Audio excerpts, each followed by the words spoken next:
In the heart of a sunny suburban park, a black schoolboy, Marcus, faces his first public act of racism from an entitled woman named Carol Simmons. Her arrogance, fueled by ignorance, erupts into a humiliating scene, catching the attention of bystanders. Marcus' calm dignity, however, hints at a brewing storm she never sees coming. "You don't belong here."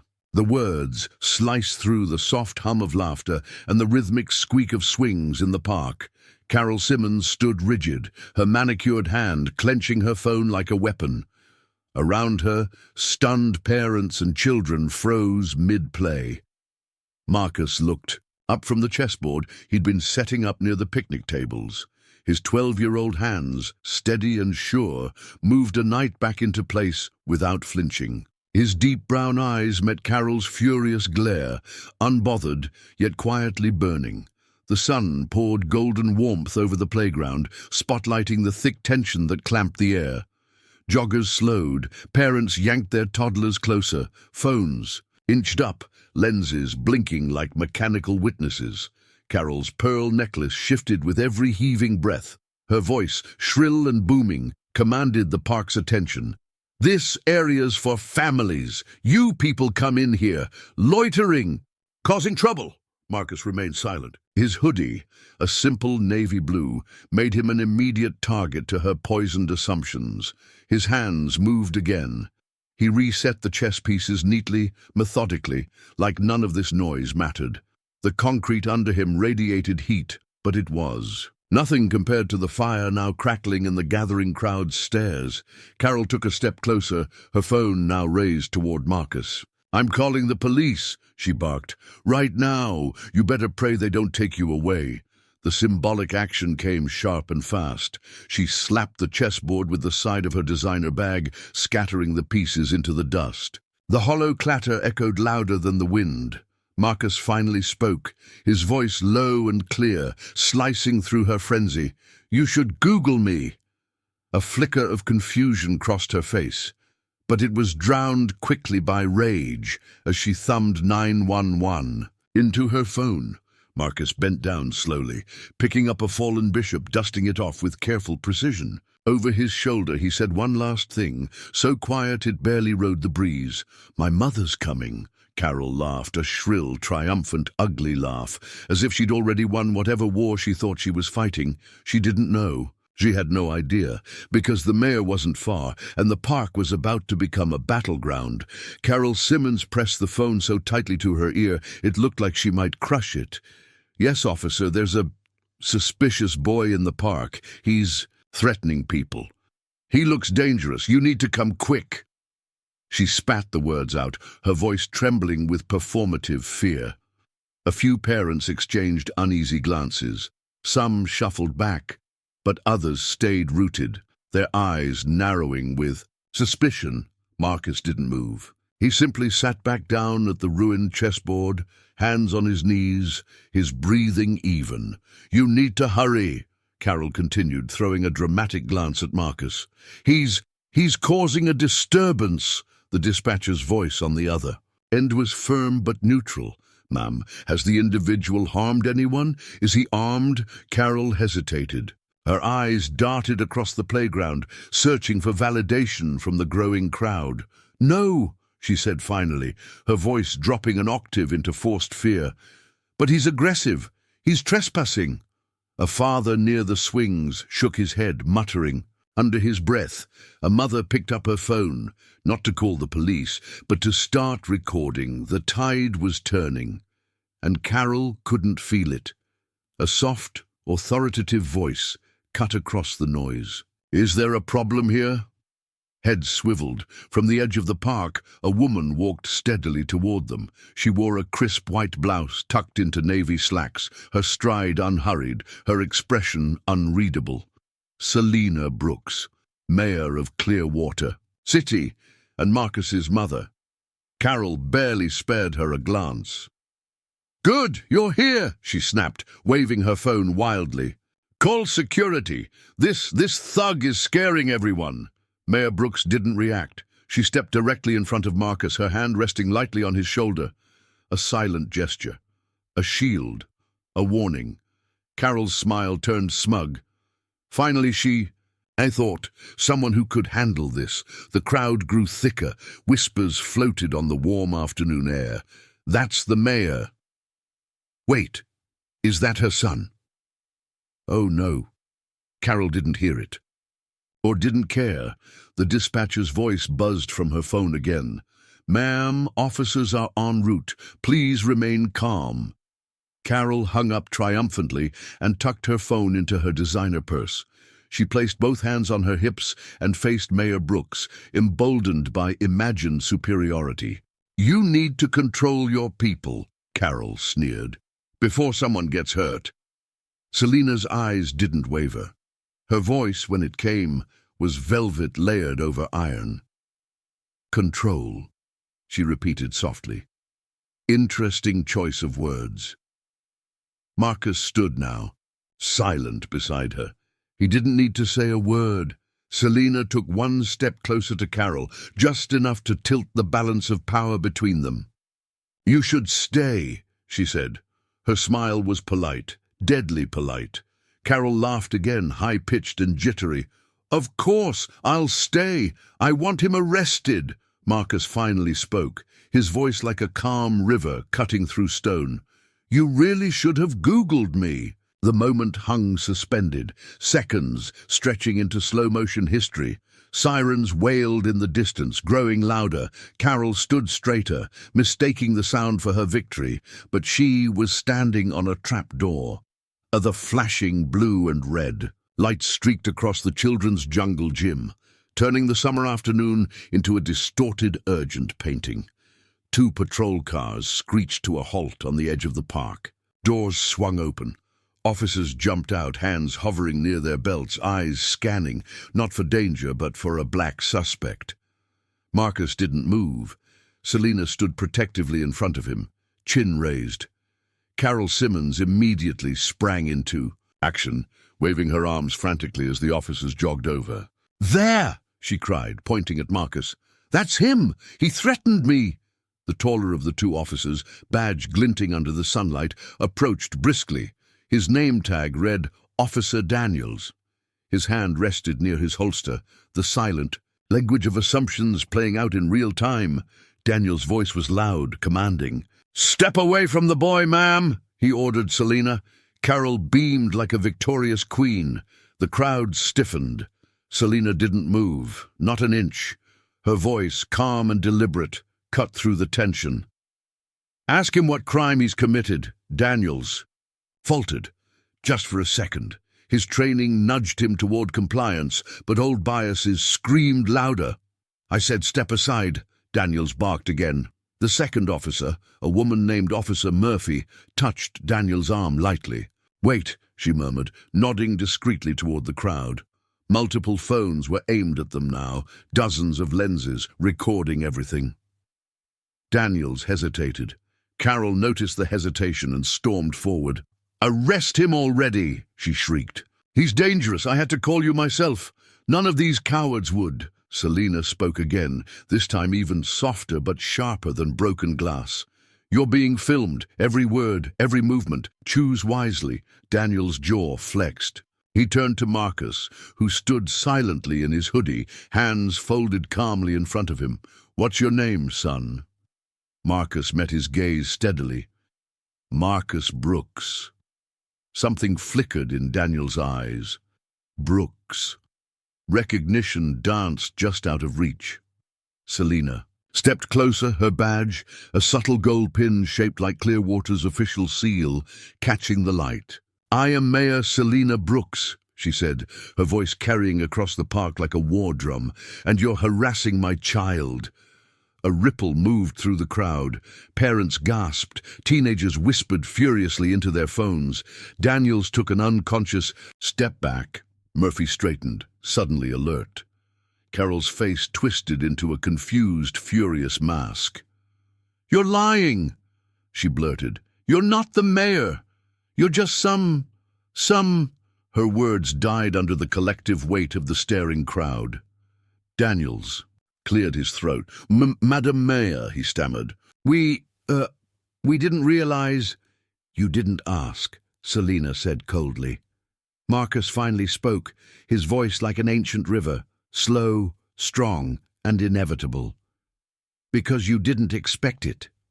The police officers stood frozen, caught between training, manuals and prejudice, caught between Carol's arrogance and the town's highest elected official. Carol, however, refused to read the room.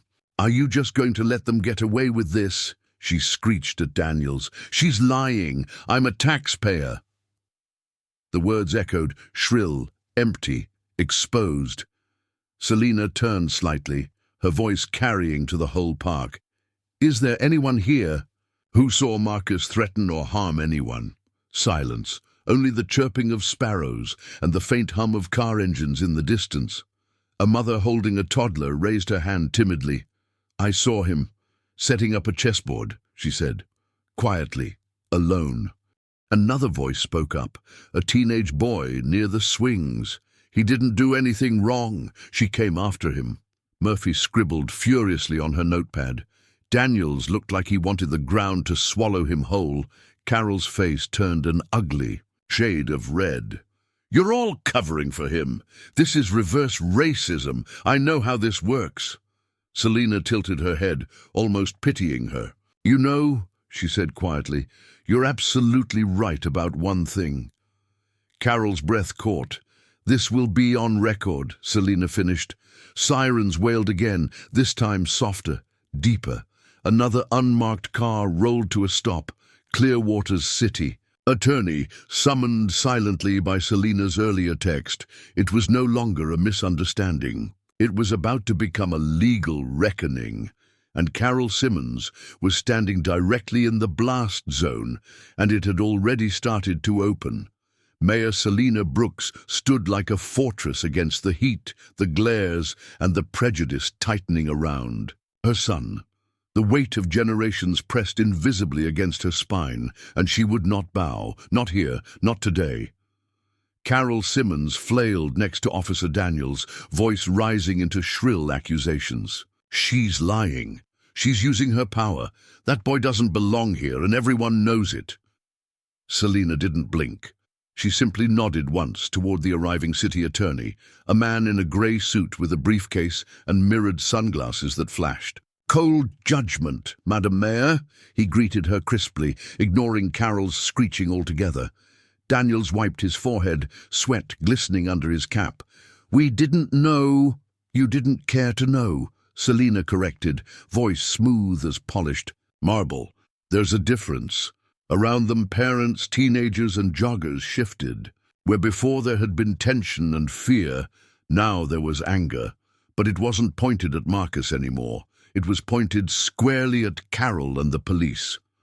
"You assaulted my son's belongings," Selina continued, nodding at the broken chess, pieces scattered on the concrete.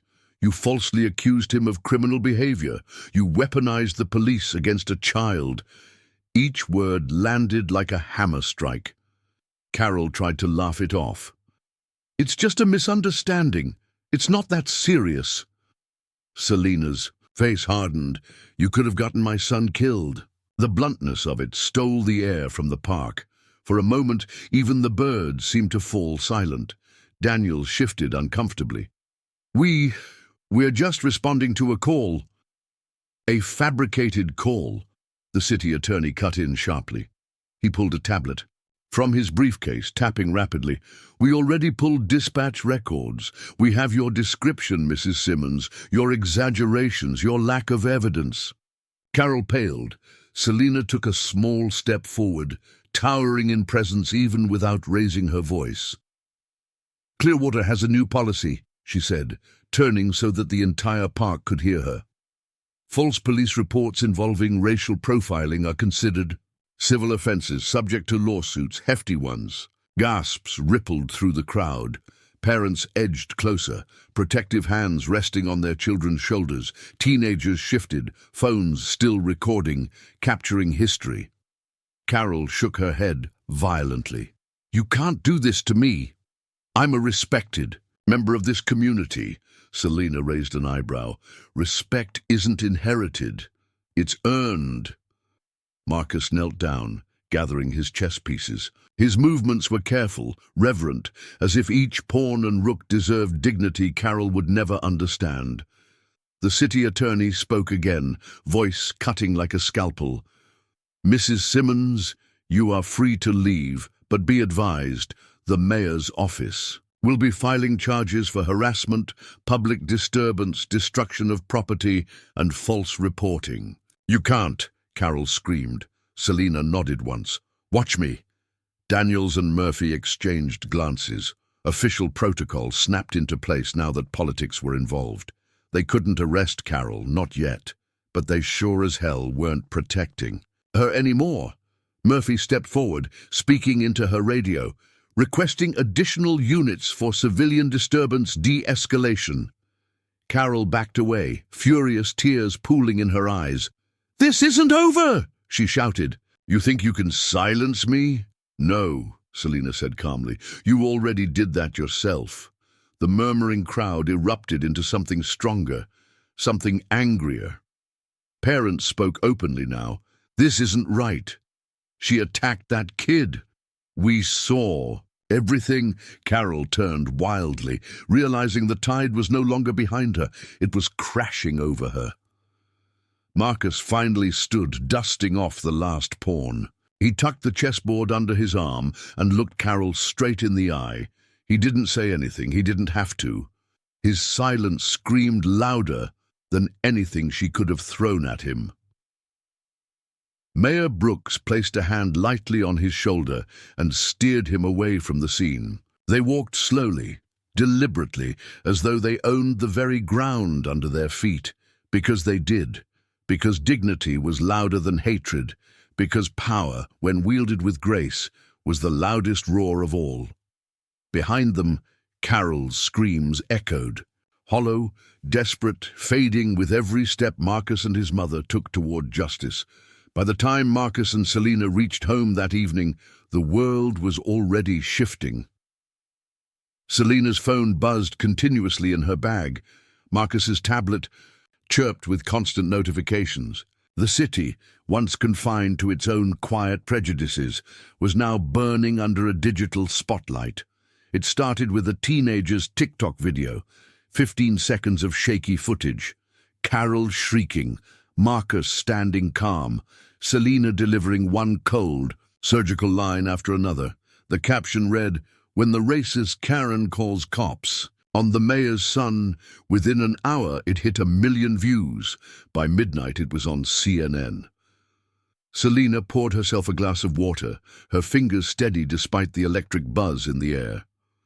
Marcus sat cross-legged on the couch, silent, his tablet lighting up with news alerts.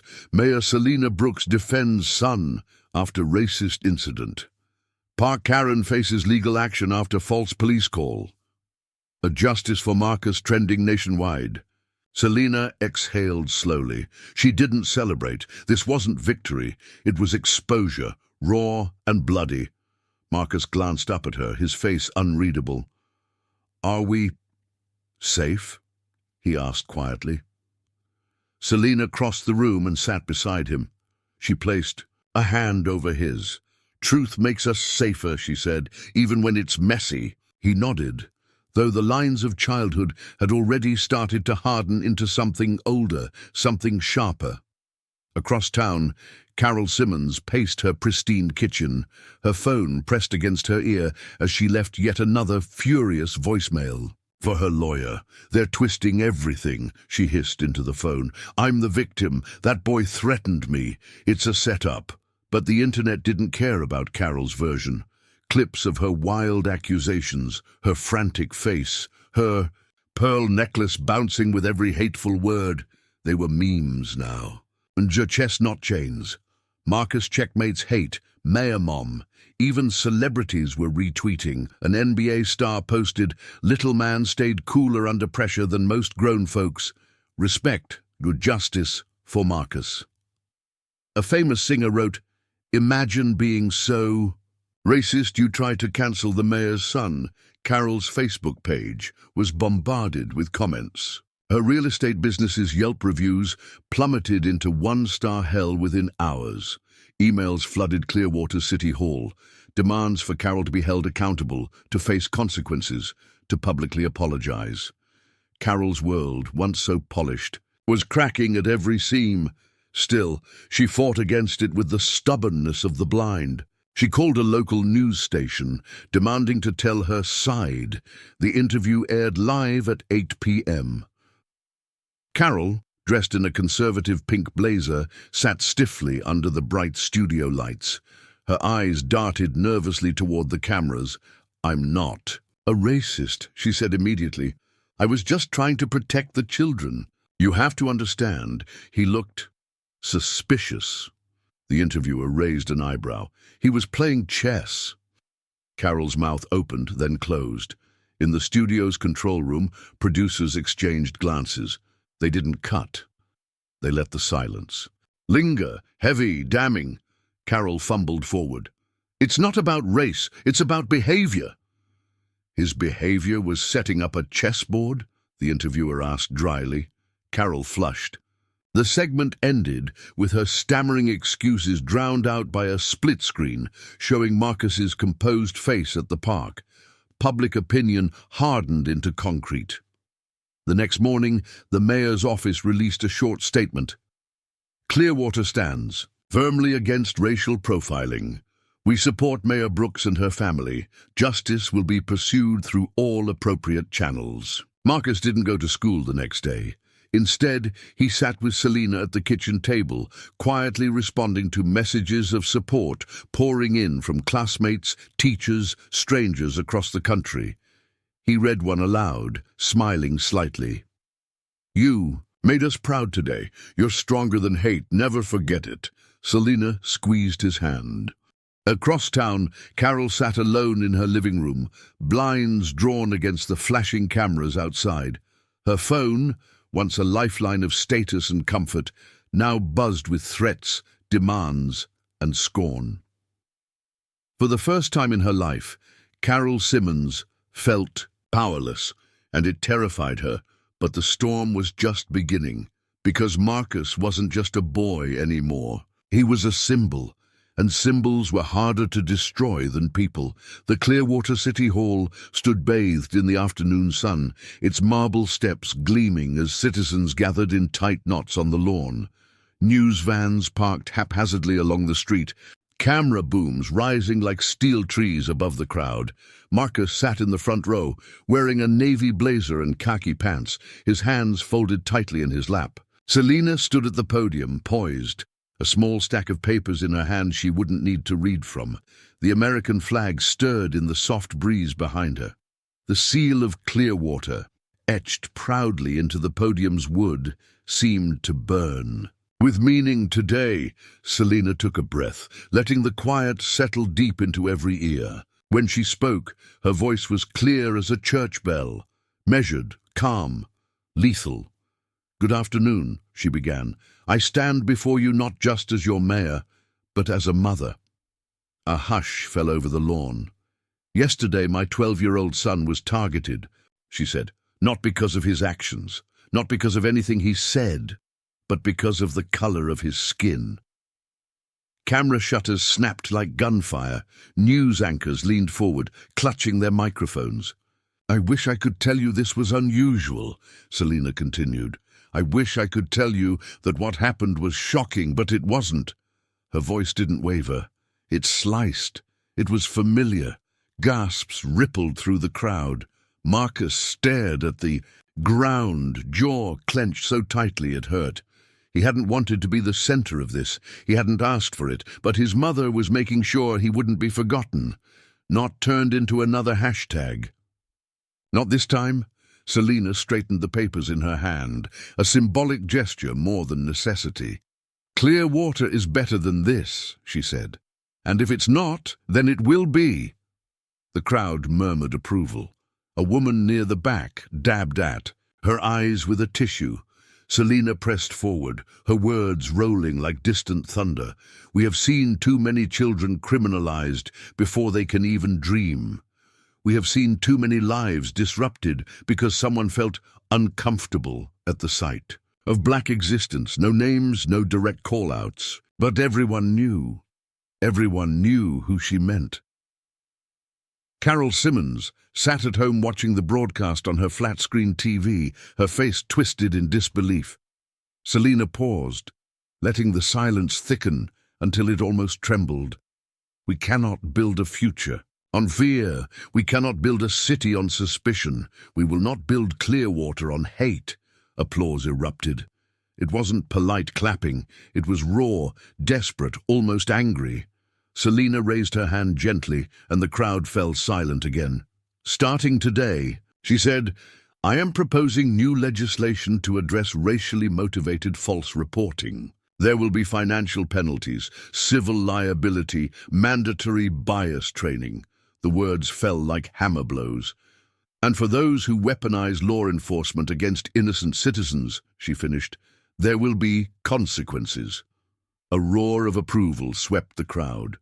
Marcus looked up, his eyes burning. He hadn't realized he was gripping the chair so hard his fingers ached. Selena's gaze found him, held him, anchored him.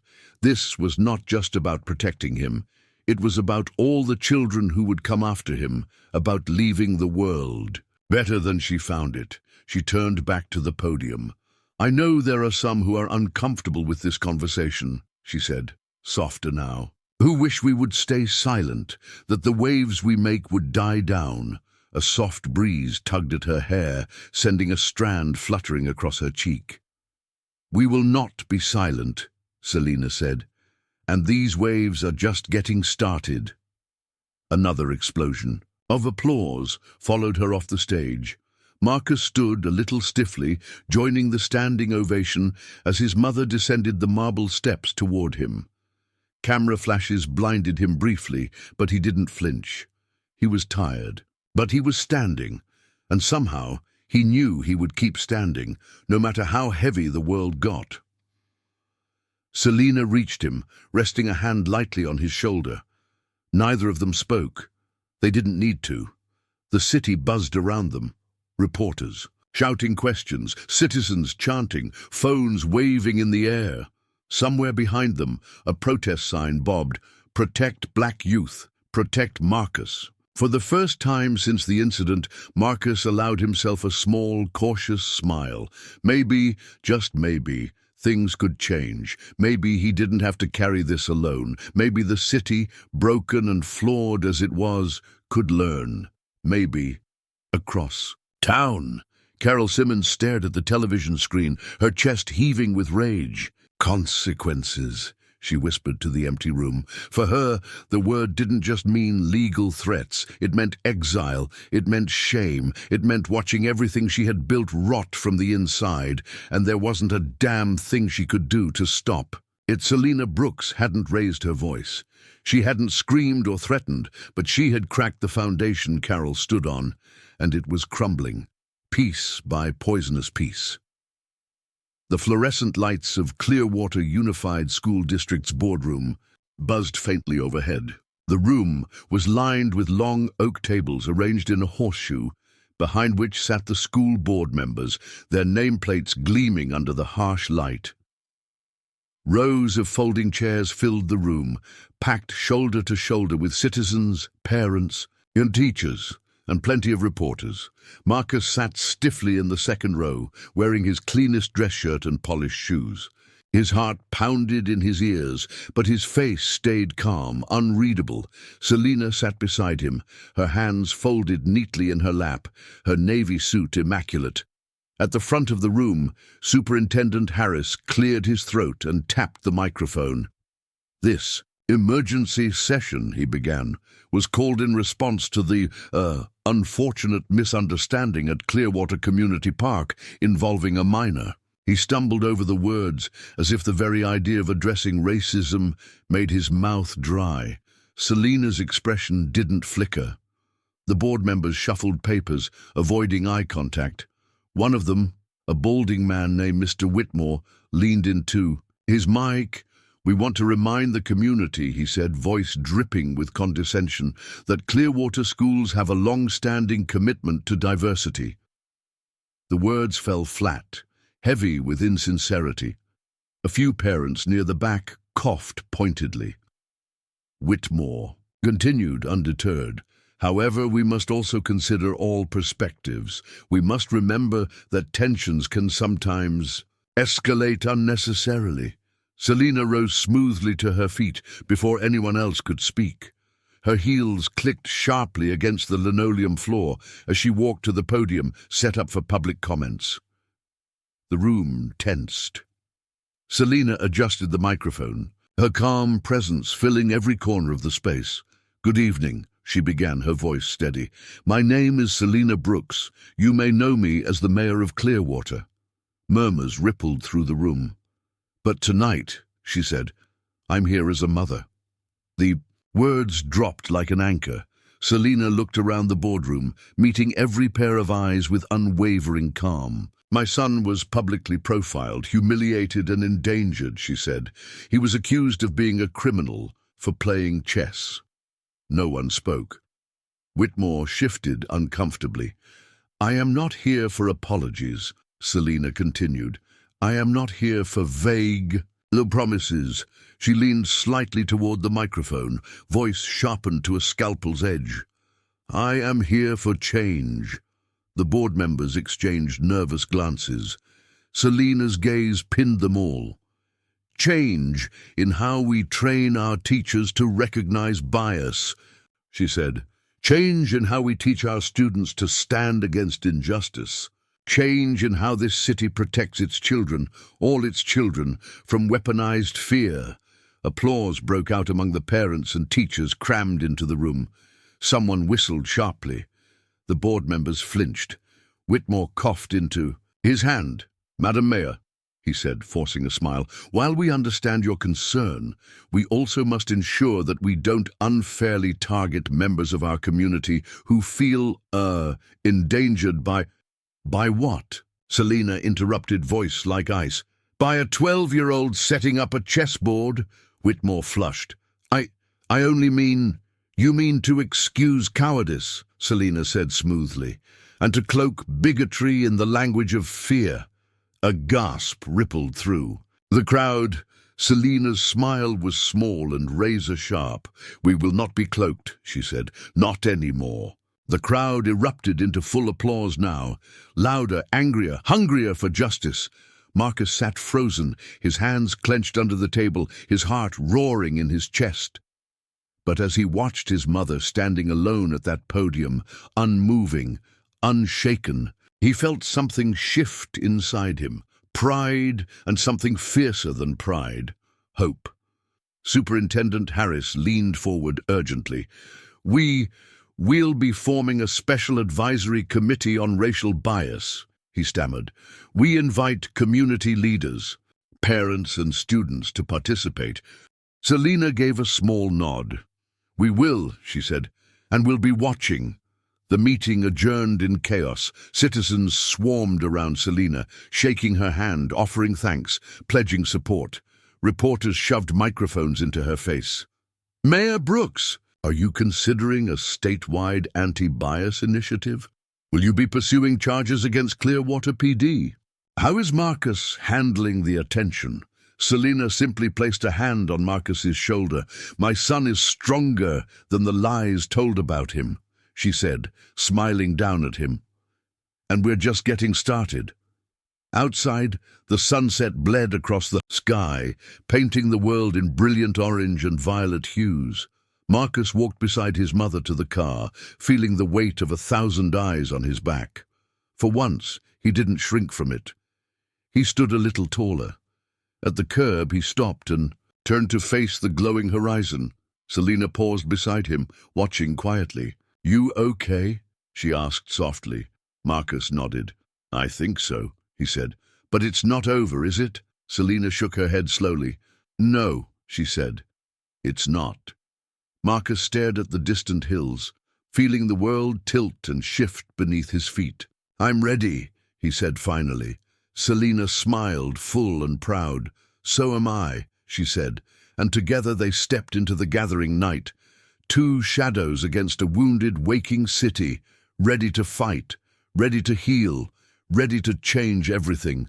The glossy oak door slammed shut behind Carol Simmons as she stormed into her lawyer's office.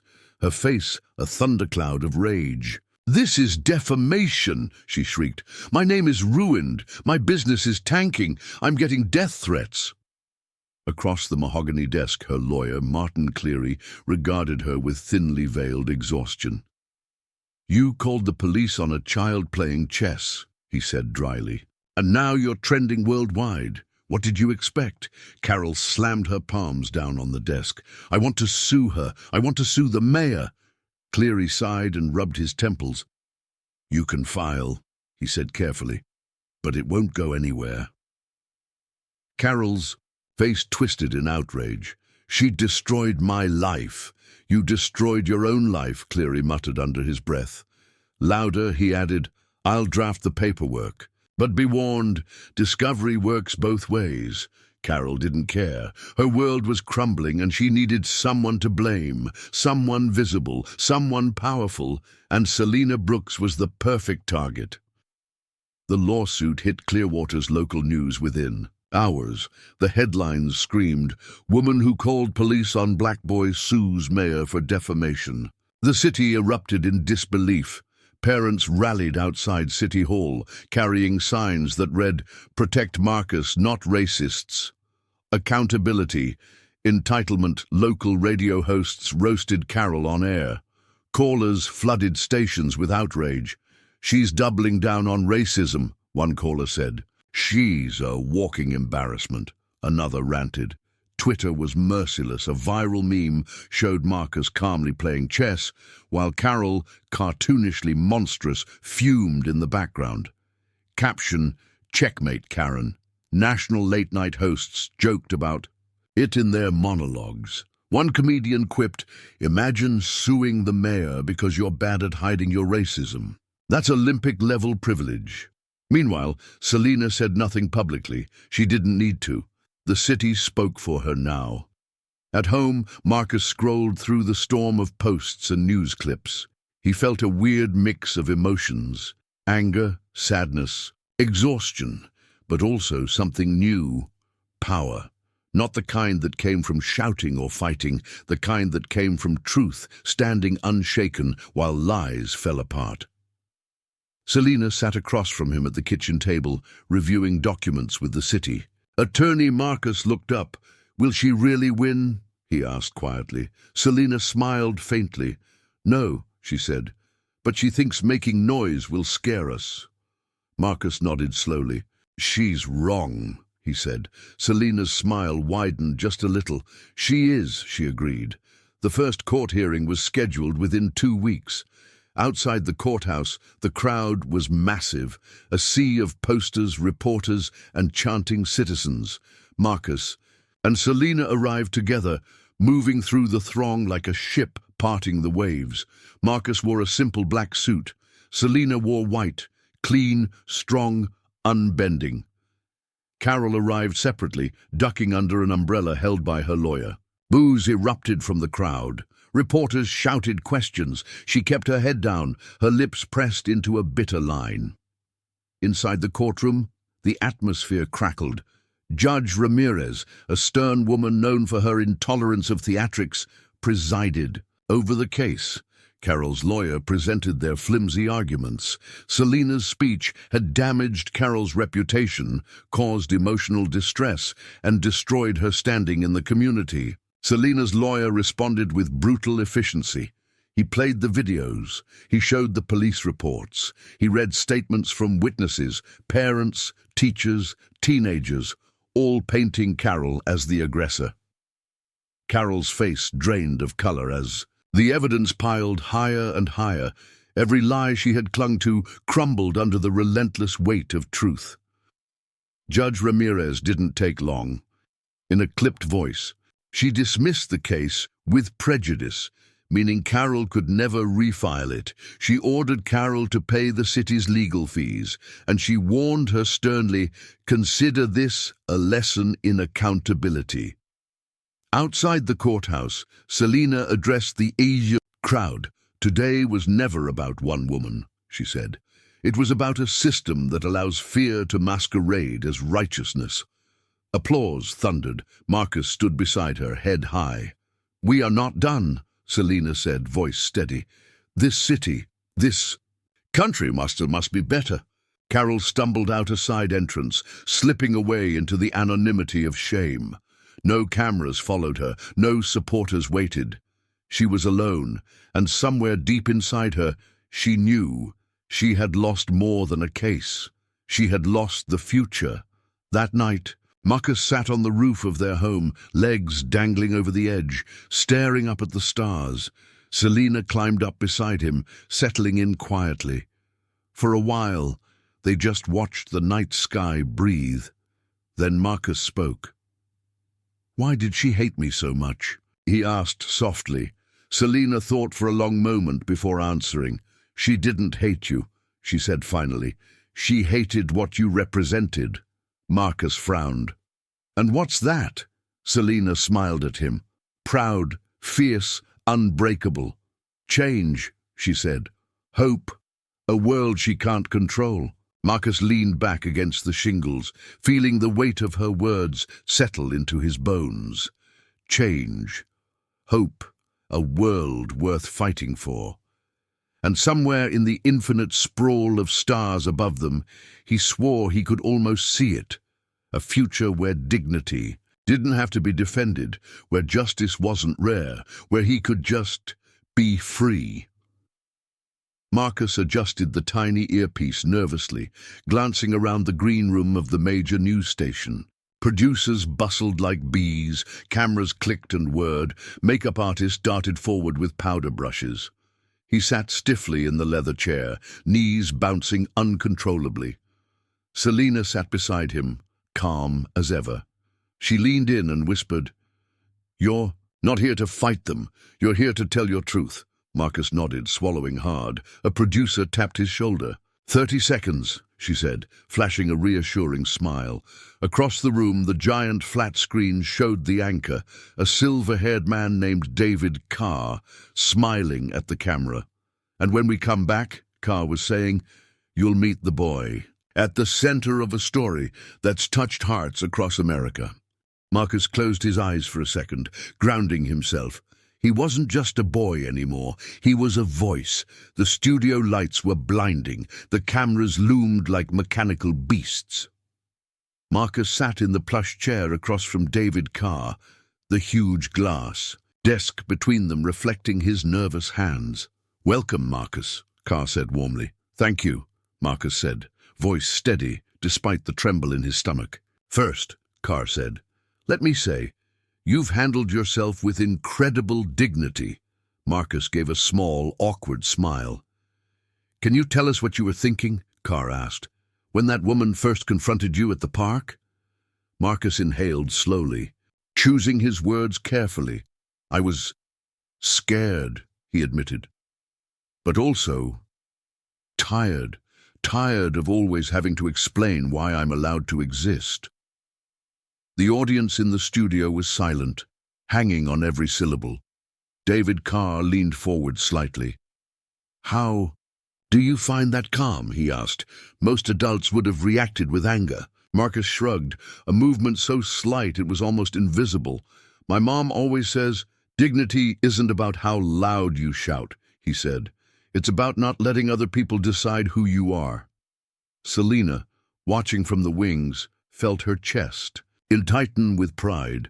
Carr smiled, visibly moved. "And when you said you should Google me," Carr chuckled softly. "Where did that come from?" Marcus grinned, the first real smile he'd shown all evening. "I just didn't want her to think she could scare me," he said. "I wanted her to know she picked the wrong fight." Laughter rippled gently through the studio. Carr's tone grew more serious. "What would you say," he asked, "to other young people who might be facing racism, who feel powerless?" Marcus thought for a moment. Then he looked straight into the camera. "You're not powerless," he said clearly. "They want you to believe you are. But every time you stay calm, every time you stand tall, every time you tell your story, you're winning." The room held its breath. "You don't have to shout to be heard," Marcus continued. "You just have to refuse to disappear. The studio erupted into applause. David Carr nodded, visibly emotional. "Wise words," he said, "from a very wise young man." The segment aired nationwide that night. It exploded across social media. Clips of Marcus's interview racked up millions of views within hours. Celebrities reposted it. Teachers showed it in classrooms. Churches played it during sermons. One activist tweeted, "Marcus Brooks didn't just hold his ground, he changed the ground we stand on." A senator quoted Marcus's line during a press conference. Late-night hosts replayed the clip, urging viewers to learn dignity from a 12-year-old. At home, Marcus sat cross-legged on the floor, his tablet blowing up with messages. Selena curled up on the couch, watching him silently. He scrolled through texts from classmates, messages from strangers, invitations to speak at events. He looked up, overwhelmed. "I didn't mean for it to get this big," he said. Selena smiled. "The truth," she said, "has a way of growing." Marcus set down the tablet carefully. "Does it ever stop being scary?" he asked. Selena thought for a moment. "No," she said honestly, "but it stops being bigger than you." Marcus nodded slowly, absorbing that. Outside the window, the city buzzed.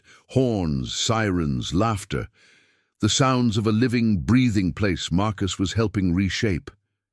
Not with fists, not with rage, but with something far more dangerous to hate: hope. Across town, Carol Simmons watched the interview alone in her darkened living room. Her face was a mask of bitterness. Every word Marcus spoke felt like a nail hammered into the coffin of her reputation. She changed the channel angrily, blipping past news anchors praising him, past headlines she could no longer outrun. She turned off the TV, sat in silence, listened to the ticking of the clock, and realized, with bone-deep certainty, she had lost. Not just the battle, not just the lawsuit, but the future itself. The world was moving on without her. In his bedroom, Marcus scribbled in a small notebook, something he hadn't done since before the incident. At the top of the page, he wrote, "Things I want to change." He paused, then carefully wrote underneath, "Make parks safe for everyone. 2. Help kids know they matter. 3. Never stop standing tall." He tapped his pen against the page thoughtfully, then he smiled. It wasn't the smile of a boy who had won anything. It was the smile of someone who had survived, endured, risen, someone who knew change didn't come all at once. It came one story at a time, one voice, one stand, one refusal to disappear, and he was just getting started. The gymnasium smelled faintly of sweat, floor polish, and anticipation. Rows of folding chairs stretched across the basketball court, each filled with restless students murmuring under their breath. Marcus sat backstage, fiddling nervously with the cuffs of his shirt. He could hear the low hum of voices, the occasional burst of laughter. Some were here to support him, some were here to see him fail. Principal Reeves stepped up to the microphone at center court, tapping it twice. "Good morning, Clearwater Middle School," he said. His voice echoed off the high rafters. "We're gathered today to discuss a topic that affects us all: dignity, respect, and standing against injustice." Marcus peeked out from behind the curtain. He could see them all: the kids who had always ignored him, the teachers who looked through him, the handful of friends who waved when they spotted him. Principal Reeves smiled tightly. "And we are honored to hear from someone who has shown extraordinary courage in recent weeks, Marcus Brooks." A polite smattering of applause. Not roaring, not hostile. Somewhere awkwardly in between. Marcus took a deep breath and stepped onto the stage. The gym fell into a heavy silence. He walked to the microphone, his shoes squeaking slightly against the polished wood. His heart thundered in his chest. He glanced at his note cards, then set them down. He didn't need them. He looked out across the sea of faces, some bored, some skeptical, some expectant, and he spoke. "I didn't ask to be here," Marcus began. "And I didn't ask for what happened at the park." He paused. "But here I am." Murmurs rippled through the room. "I'm not here to make anyone feel guilty," Marcus continued. "And I'm not here to pretend everything's okay now." A few teachers shifted uncomfortably. "I'm here because every kid, no matter what they look like, deserves to feel safe playing chess in a park." A small, brave cluster of students near the back clapped once sharply. The sound echoed in the vast space. "I'm here because standing tall doesn't mean shouting louder. It means not shrinking when the world tells you you're small." Marcus gripped the edges of the podium, grounding himself. "It means knowing who you are, even when someone else tries to tell your story for you." The room had gone still. No murmuring. Now no laughter.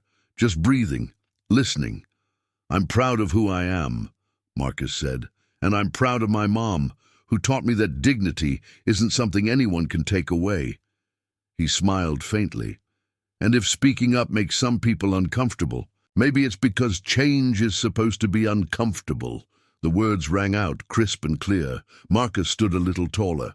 "I'm not asking for special treatment," he finished. "I'm asking for fairness." A long, heavy pause, and then a ripple, applause. Slow at first, uncertain, then growing, faster, louder, real. Students stood, teachers clapped, even Principal Reeves wiped his eyes discreetly. Marcus stepped back from the microphone, feeling the swell of emotion crest around him. He had done it. He had spoken his truth, and they had heard him, maybe not all, maybe not perfectly, but enough. After the assembly, students clustered around him in the hallway. Some high-fived him, some just said, "Good job," with shy smiles. A few teachers shook his hand. One, Miss Danvers, his English teacher, leaned down and whispered, "You changed this place today." Marcus smiled awkwardly. "I just said what I needed to say," he murmured. "You said what we all needed to hear," she corrected. Of course, not everyone was thrilled. Mr. Kramer, the PE teacher, muttered under his breath as Marcus passed, "Kid thinks he's a hero now." Marcus heard it. He didn't flinch, didn't stop. He just kept walking, his backpack slung over one shoulder, the path ahead of him feeling just a little clearer. That night, Marcus sat at the kitchen table, poking at his spaghetti. Selina watched him with quiet amusement. "You did good today," she said. Marcus shrugged. "I just told the truth." "That's all you ever have to do," Selina said. Marcus twirled his fork idly. "Do you think things will really change?" he asked. Selina tilted her head, considering. "Not overnight," she said. "Not easily." She reached across the table, squeezing his hand gently. "But every voice matters. Every stand counts. Every small crack in the wall lets more light in." Marcus nodded slowly. He didn't know what battles lay ahead. He didn't know how long the fight would last. But for the first time, he believed something he hadn't dared to believe before, that change was possible, that he was part of it, that maybe, just maybe, he could help build something better. One word at a time, one step at a time, one story at a time. And he was ready. Across town, Carol Simmons sat alone at her darkened dining table, scrolling bitterly through clips of Marcus's assembly speech on her cracked phone. Each cheer, each standing ovation, each kind word. It was another nail, another reminder. The world was moving on, and she was no longer part of it. No lawsuit could change that. No angry Facebook post could erase it. No tantrum could reverse the tide. Carol Simmons was yesterday. Brooks was tomorrow, and tomorrow had already begun. The Clearwater Civic Center gleamed under the city's golden sunset, banners fluttering above the entrance. "Celebrating tomorrow's leaders," they read, the words painted in bold, hopeful colors. Inside, the air buzzed with the hum of conversation, clinking glasses, and the occasional bursts of laughter. Marcus stood near the entrance with Selina, feeling slightly overwhelmed. Adults in suits mingled with teenagers in crisp dress shirts. There were tables piled with food, booths for community organizations, and a small stage set up near the front. The mayor's son had become a symbol, and now the city wanted to be seen celebrating him. Marcus tugged self-consciously at his collar. Selina leaned down and whispered, "Just be you." He nodded, taking a shaky breath. Across the room, he spotted Principal Reeves chatting animatedly with the city attorney. Several local business owners clapped each other on the back, trading congratulations, as if Marcus's dignity had somehow redeemed them too. Marcus wasn't naive. He knew not everyone here was clapping for the right reasons, but he also knew he wasn't here for them. He was here for the kids, staring wide-eyed at him from across the room. The kids who saw something possible in him, something different. An announcer tapped the microphone near the stage. "Ladies and gentlemen," she said, smiling, "please welcome Mayor Selina Brooks and our special guest, Marcus Brooks." Applause rippled through the crowd. Selina gave Marcus a small nod. "Your moment," she whispered. Marcus squared his shoulders and walked toward the stage, each step heavy with the weight of unseen eyes. He climbed the steps, turning to face the sea of faces. The spotlight was warm against his skin. The microphone loomed like a mountain. He cleared his throat. "Hi," he said, voice slightly cracking. A few chuckles rumbled gently through the audience. Marcus smiled. "I'm not used to giving speeches," he said, "but I guess I'm getting better at standing up." A soft wave of laughter and applause. Marcus took a deep breath. "I used to think being brave meant being loud, yelling back, fighting every fight." He glanced at Selina, whose proud smile grounded him. "But sometimes being brave just means not letting someone else's hate change who you are." The room grew quiet, really quiet. "You don't have to be perfect to be brave," Marcus continued. "You just have to keep showing up, even when it's hard." He paused, letting the silence carry the weight of his words. "Because when you show up, when you refuse to disappear, people have to see you."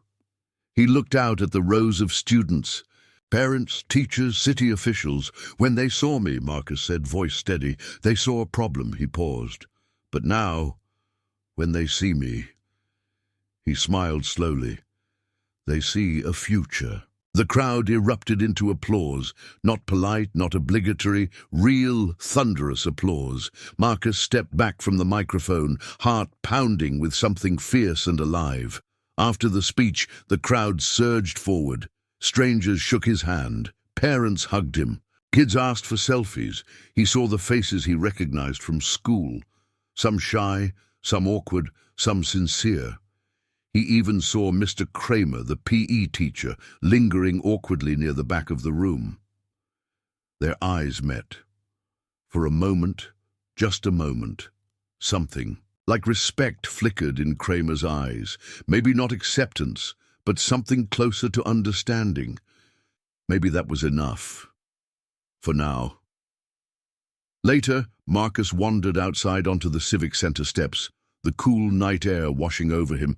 He looked out at the glittering city lights.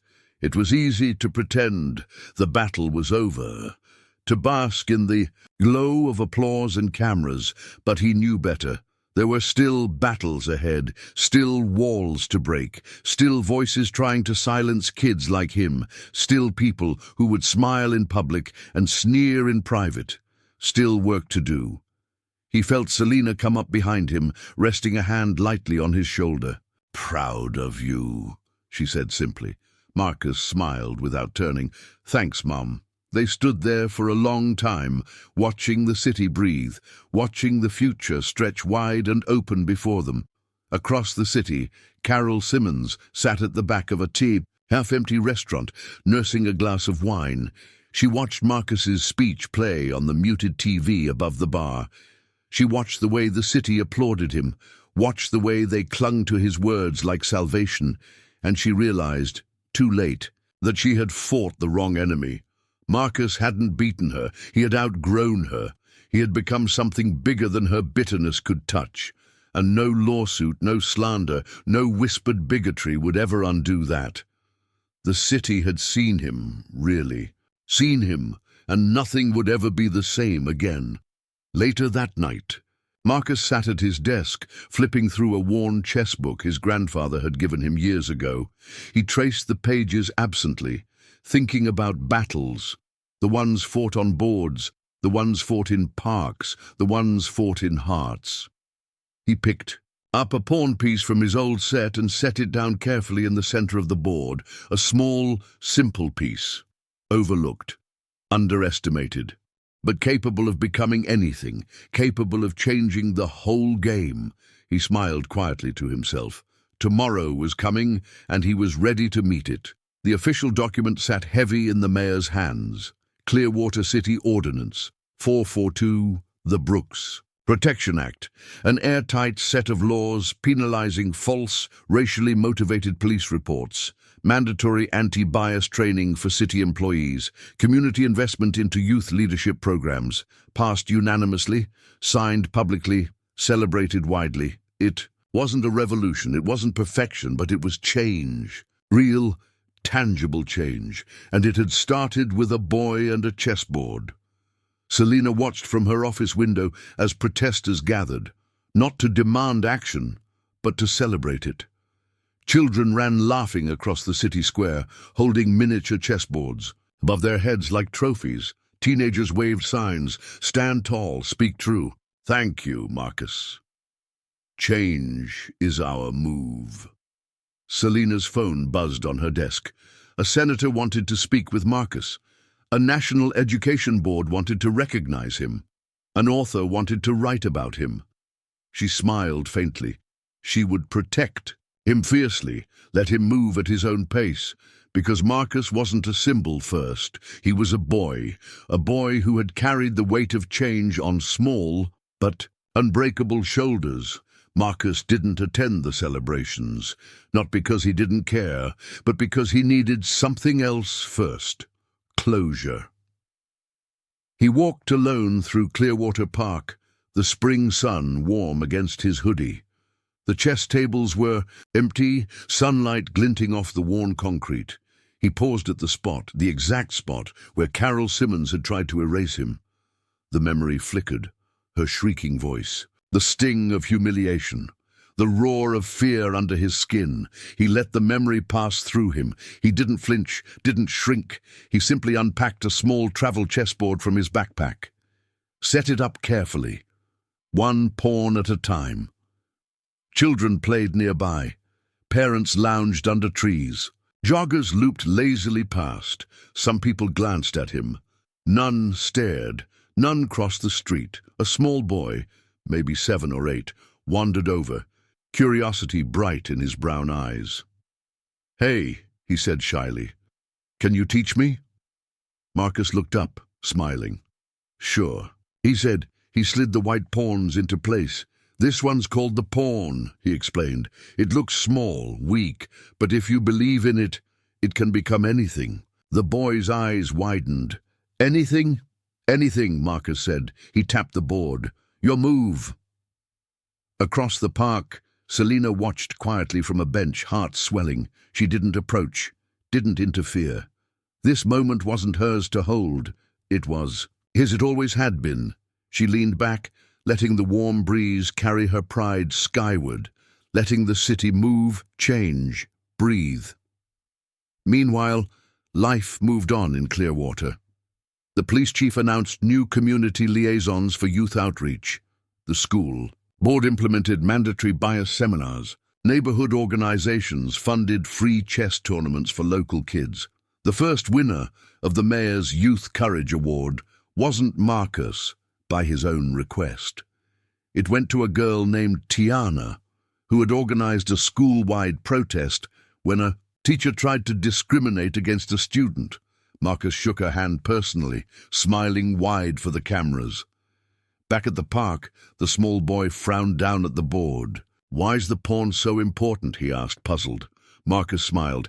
"Because it reminds people that even the ones you ignore, the ones you underestimate, the ones you try to push off the board." He moved the pawn carefully forward. They can. Still change the whole game, the boy grinned. Cool. He pushed his pawn forward bravely. Marcus nodded approvingly. Good move.